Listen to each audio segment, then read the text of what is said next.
Eu digo que eu sempre quis ser médico porque eu sempre acompanhei o trabalho de meu pai, né? Então, eu via muito a dedicação que ele tinha para com os pacientes, via muito telefone, naquela época não tinha celular, né? Então via muito telefone, às vezes tocar lá em casa 2, 3 horas da manhã, e ouvia muitos relatos de tudo que ele fazia pelos pacientes. Então, ele foi minha primeira inspiração em fazer a medicina. Dentro da faculdade, eu sabia que eu queria fazer clínica, eu já tinha descartado cirurgia. Eu ficava entre a geriatria e entre a psiquiatria. Eu sempre me identifiquei muito com idoso, desde pequeno. Então, eu sempre tive um acolhimento muito legal por parte do público idoso. E sempre foi um público que sempre me fascinou também, né? Então, eu acho que a gente sempre tem muito que aprender com eles. Eu brinco que no consultório eu passo o que eu sei, mas eu tiro muito mais deles. Muitas vezes eu saio muito mais carregado de experiências positivas em cada consulta que eu faço. Então, acho que pela identificação mesmo, pelo público idoso, eu gosto do que eu faço, me identifico com o que eu faço, eu não faria nada diferente. Eu confesso que quando eu estava na faculdade eu fiquei um pouquinho balançado mais para fazer a psiquiatria, mas eu acho que eu tive a escolha correta aí. Agora uma curiosidade, por parte do Dr. Juma não houve nenhuma ingerência assim, não meu filho, vai para pediatria, nenhum momento não, né? Ele nunca tentou interferir, não. Nas decisões, né? Pediatria, eu confesso que nunca foi a minha, não. Eu amo criança, sou apaixonado por criança, tanto que tenho 3 filhos aí, né? Mas eu acho que é a identificação mesmo, acho que alguma coisa já me chamava para ir pro outro lado, né? Bom, você entra na faculdade de medicina, 6 anos, né? 6 anos. 6 anos. E quanto tempo para a especialidade de geriatria? Para fazer especialização em geriatria hoje precisa de mais 2 anos de clínica, mais 2 anos da parte de geriatria. Bom, o que é que o médico geriatra atende?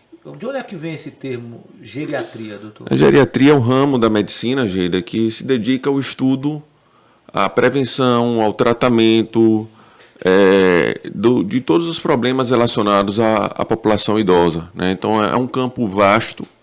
A pediatria tem um braço também dos cuidados paliativos, que são aqueles cuidados que a gente faz para aquelas pessoas que não têm mais possibilidades curativas, em que a gente visa dar todo o conforto, toda a dignidade, todo o carinho.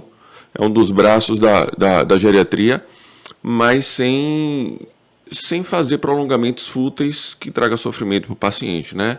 A geriatria ela é ampla, ela vai, como eu falei, a gente vai estudar, faz o estudo da população idosa e identifica como é que a gente pode interferir, como é que a gente pode fazer a prevenção das doenças, os tratamentos, as promoções de saúde desse público específico. A legislação brasileira estabelece que a população idosa, pela legislação, é a partir ou acima de 60 anos de idade. Isso. Para a geriatria também é considerado isso? Porque eu fico com uma certa curiosidade nesse sentido, porque, doutor, determinadas patologias, elas chegam antes, não é?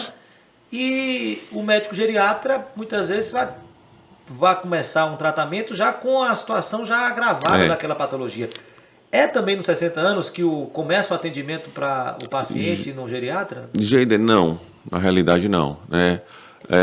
A legislação, como você falou, diz que é a partir dos 60 anos, mas a recomendação em começar a iniciar os atendimentos é por volta dos 40, 50 anos. Tem alguns países que começam o acompanhamento geriátrico até com 30 anos, mas o habitual, eu começo a pegar pacientes num consultório a partir dos 40 anos. Já começa a ter o atendimento. A Sociedade Brasileira de Geriatria recomenda antes. Muitas vezes, em alguns serviços públicos, a gente começa a atender a partir dos 60 anos porque tem uma demanda gigante e pouco profissional. Então, muitas vezes, não tem como abarcar todo mundo. Então, a gente acaba, infelizmente, dando prioridade para aqueles que já têm uma idade um pouquinho mais avançada. Mas o correto é começar a prevenção. Eu prefiro trabalhar com prevenção também, lá para os 40, 50 anos. Eu tenho muito paciente entre 40 e 50, entre 50 e 60. E em cima desse meu questionamento sobre a faixa etária, doutor Vitor, e na sua experiência, vasta experiência de vida, de consultório, atendendo essas pessoas dos mais variados rincões, dos mais variados locais, o que você mais observa nessa faixa etária dos 40 a 50 anos de queixa dentro do seu consultório? O Geide, muitos vêm, graças a Deus, eu tenho alguns pacientes, não só fui um, que veio com a frase seguinte, ó, vim envelhecer junto com você, eu não estou sentindo nada, eu quero fazer minha prevenção. Falei, ótimo, bom. Mas o que é que eu tenho observado muito nessa faixa etária, por incrível que pareça, são queixas relacionados à memória. Então, muita gente já vem assustada achando que está com Alzheimer com 40 anos. Ontem eu tive uma paciente que eu atendi com 42 anos. Eu estou com Alzheimer. Eu falei, não, peraí. Calma, não é por aí não. A gente vive hoje num mundo muito acelerado, muito cobrado. Infelizmente, a pandemia acelerou isso aí também. Muita cobrança, muita preocupação. Todo mundo tem muita preocupação financeira, preocupação com filhos, com netos, com trabalho. A gente acaba não descansando a cabeça um minuto. A gente está constantemente ligado no telefone ou no WhatsApp, então muitas vezes é muita coisa em cima da gente, a gente não consegue reter tudo aquilo ali. E hoje tem uma cobrança para a gente não esquecer nada, para a gente estar ligado em tudo. Então pequenos lapsos de memória são naturais, mas muita gente vem achando que está doente. E entre os 40 e 50 anos a gente pega também, já tem uma prevalência que já começa a crescer de hipertensão, diabetes e doenças correlacionadas a essas doenças aí também. Olha, mas você cita a questão de Alzheimer. Uhum. Há muitos casos realmente de Alzheimer nas pessoas. É uma doença que há prevalência na pessoa idosa, mas com uma patologia mais constante, ou existem outras patologias afora o Alzheimer? Geide, existe outras demências que a gente chama de demências não Alzheimer, certo? Mas a maior prevalência é de Alzheimer. Os estudos vão variar nessa prevalência entre 60% e 80%. A gente diz que em torno de 70% das demências são Alzheimer. Então, demência seria o conjunto dessas doenças? Dessas doenças. Existe a demência de Lewy, a doença de Lewy, a demência frontotemporal, a demência vascular. Existe uma série de outras demências. Inclusive, muitas vezes, chega pacientes com diagnóstico já de Alzheimer feito por outros colegas. A gente vai ver que é alguma outra demência não Alzheimer. O diagnóstico é clínico? Todos eles? O diagnóstico é clínico, mas os exames laboratoriais, os exames de imagem vão auxiliar nesse diagnóstico. Mas o diagnóstico é clínico e o Alzheimer, eu digo que é um problema mundial. Hoje, de acordo com dados, aí esses dados variam também de fonte a fonte, mas estima-se em 35